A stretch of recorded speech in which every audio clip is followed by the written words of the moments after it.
All right, everybody, welcome to the month of September and an amazing selection of cheeses from Wisconsin. I'm wearing my Appleton, Wisconsin shirt today, unplanned, and I'm joined, my name's Rich, by the way, and this is Alejandro, and we are going to be talking about all the things in both our standard and deluxe selection, and everything that comes in that box is made in Wisconsin. Yeah, I'm excited for that because this is the first time that we get to do a whole month and we try to focus on cheese as well as the accompaniments. Everything is from Wisconsin.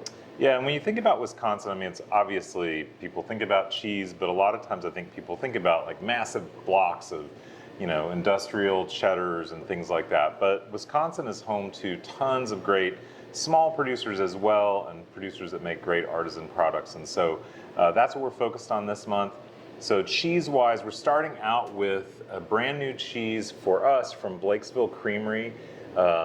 And we've been trying to get this cheese in the shop for about 2 years now. And so we're debuting it for the club. Finally found a way to get it in here. Veronica Pedroza is the cheesemaker. She's a friend and also a fellow Liverpool supporter. And so she's making great goat cheese, and that's what we've got with Shabby Shoe. Yeah, especially when we try to showcase as many different things that we get from Wisconsin, and I feel like people always steers towards Wisconsin being, like you mentioned, big blocks of cheddar cheese.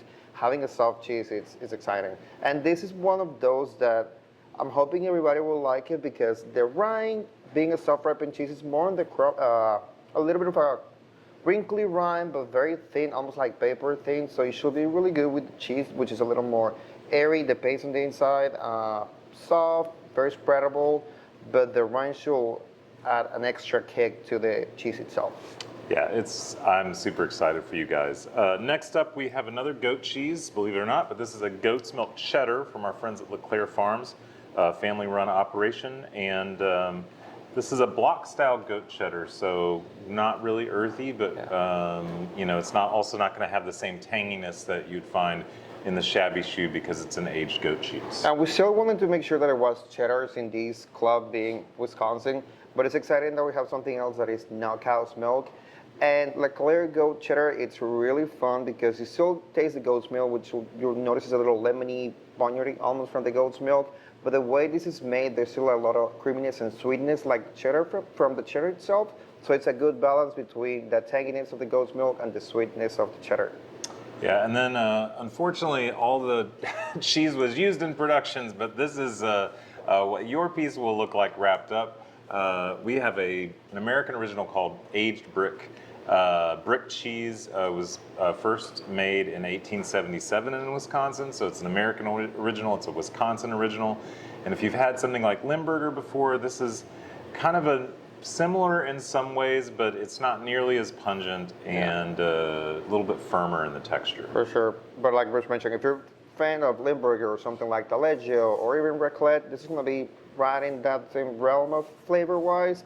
But these bricks are, I would say, on the younger side, so the base itself is a little more firm that we'll probably use to those type of cheeses, and it's not so funky, a little bit of a sweetness and almost like fruit forward, but once you get to the rind, which is where all the magic of the washed rind cheese happens, that's where you get up to those funky notes. So try it as much as you can from the rind as well as the base. Yeah, for sure. So then lastly, in our standard package, we have one of the most award-winning cheeses made in the U.S., and that is Pleasant Ridge Reserve. That's this guy over here. This is an Alpine-style cheese made by Uplands Dairy and our friend Andy Hatch. His cows graze on 28 different paddocks, so they're rotationally grazed, so you get great milk.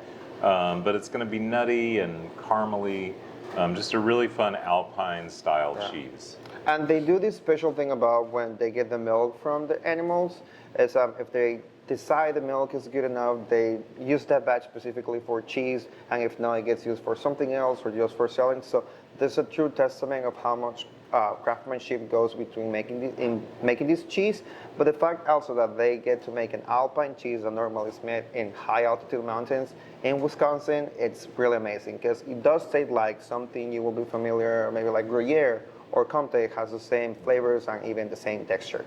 Yeah, for sure. So those are our cheeses. We've got two really fun accompaniments to go along with it. We've got some crackers from our friends at Potter's. These are their Wisconsin rye crackers, and so a little bit more robust. Should be really nice with some of the more flavorful cheeses that we have in the selection. And then I'm gonna let Alejandro tell you about this chocolate bar. So having all these robust cheeses, we also wanted to include something sweet, at least for the standard club, so everybody gets a little bit of that taste, and it will be Mayana. They specialize in making candy or artisanal candy bars, but this one that would be specifically, we thought it would be a good pair, mostly for the hard cheeses. Even if you get the Deluxe Club, I was encouraged to try that too. This is kind of like their version of a Twix bar. You get this very buttery shortbread cookie at the bottom, a thick layer of caramel, and a dark chocolate coating. So if you're gonna try this, I would say don't bite straight to the bar. You'll notice it's a very big and thick bar. Cut a small piece. That way you get to taste all the layers where they make the way they make it, and also you don't bite into just maybe caramel. But I'm sure this will be a good pairing with Pleasant Ridge Reserve to mirror those nutty and caramel-like flavors that this cheese develops, as well in the caramel in the chocolate. Yeah, for sure. So that is our standard club for this month. Our deluxe club has 2 additional cheeses. One of them is this orange, beautiful cheese right here. This is House Select by Raleigh Cheese House. Chris Raleigh is a 4th generation cheesemaker. And one of the cool things about this story is he took his great-grandfather's, grandfather's, and father's business, which was really more focused on industrial kind of block cheddars and those style cheeses, and he turned it into really an artisan cheesemaking facility where he makes original recipes like House Select. Yeah, and I'm happy we got to include this cheese because we wanted specifically something that will be as iconic as a cheddar cheese, at least from Wisconsin, and I feel like House Select is one of those. The color, it's something that's very enticing from people. Every time we have this in the case, everybody wants to have a taste. But I like a lot what Rolling makes specifically with House Select because it's a cheddar, but it also gets wrapped in the cloth, so it develops all these extra nutty and musky, almost like robust flavors. But the paste itself is still very creamy and holds a lot of moist. So when you bite into it, it shouldn't be very crumbly or too dry. So those flavors still develops inside the wheel. But try to, like we normally say with all cheese, try to to eat as close as you can to the rind so you can taste all the extra flavors that are happening on the outside. And then our last cheese is the one on the bottom here. This is one of my favorite cheeses, and it's a cheese that we had the day we opened. This was in the case, and that is Cave Aged Marissa by Carr Valley. Cave Aged Marissa, so they make a version just called Marissa. It's a younger version. This version they actually age in their caves. It develops a rind that has a lot of brown and gray molds on the outside, and that makes for more complex flavors in the cheese. But even though it kind of smells a little crazy, the flavor is nice and sweet. Yeah, and if anybody remembers when we did French cheese club, and we had a couple of cheeses that were, I would say, in the same type of realm. They get aged in a cave, but this is one of those cheeses that's very deceiving. Once you look at the rind, even take a smell of the rind, it's not what you think once you bite into the paste. So I will encourage people to do that. Try a little bit of the paste because it's amazing what happens with all these crazy things on the outside, but still develops a very beautiful, mild flavors and such a creamy and supple texture from the cheese. And so with the Deluxe Club, we've got 2 things in jars this month. We're starting out with a really amazing mix of figs and black tea from our friends at Quince and Apple. It's sweet, but that black tea adds just this wild kind of combination to the whole thing. Really interesting, but delicious and great with cheeses. And the way they make this, because it's a preserve, you'll notice how there's still big chunks of the figs inside, and the syrup, mostly of the preserve, where the figs are suspended, it's mostly where all the flavor of the black tea comes from. So there's a good amount of bitterness from the black tea and the sweetness from the figs that balances very well. Like Rich said, it's a very rich preserve. So having a taste of that with the soft goat cheese, I feel like will be a really, really good balance. Yeah, and then the other thing we've got is some mustard, and the mustard that we're featuring is called Mustard for Cheese. If you've ever gotten a platter from us, there's always going to be a jar of this mustard on there. And this is made by East Shore Foods. And what I like about it is they've designed this specifically for cheese, and one of the ways they did that is they made it a little bit sweet. Yeah, it's a good. It's almost like a Dijon mustard meets a honey mustard because there's a little bit of sweetness too, but you still get the savoriness of the mustard and a good amount of saltiness. But it's also stone ground, so the texture that you get is really, really good with the hotter cheeses. So really good pairing with house select because you get to balance the sweetness that it's already in the cheese with how tart and acidic the mustard is. Yeah, mustard is a really fun pair for cheese, and you can use the leftovers to make a really killer sandwich.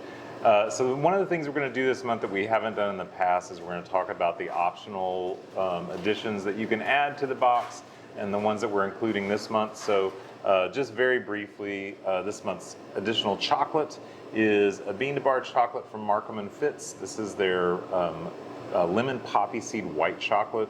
Really delicious stuff. Love that. Our salami edition is a small production salami from Elevation, which they are located in Colorado.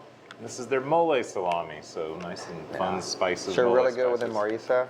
Yeah, super delicious. And then our wine additions, our white wine is called the Mill Keeper. This is from Napa Valley. It's a blend of Sauvignon Blanc and Chardonnay, about 50-50, and just really easygoing, not too heavy, but still has a nice round mouth feel.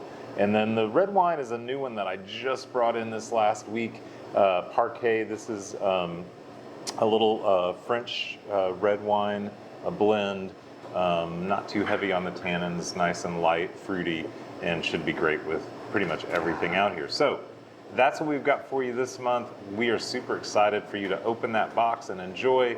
Let us know what you think, and we'll see you next month.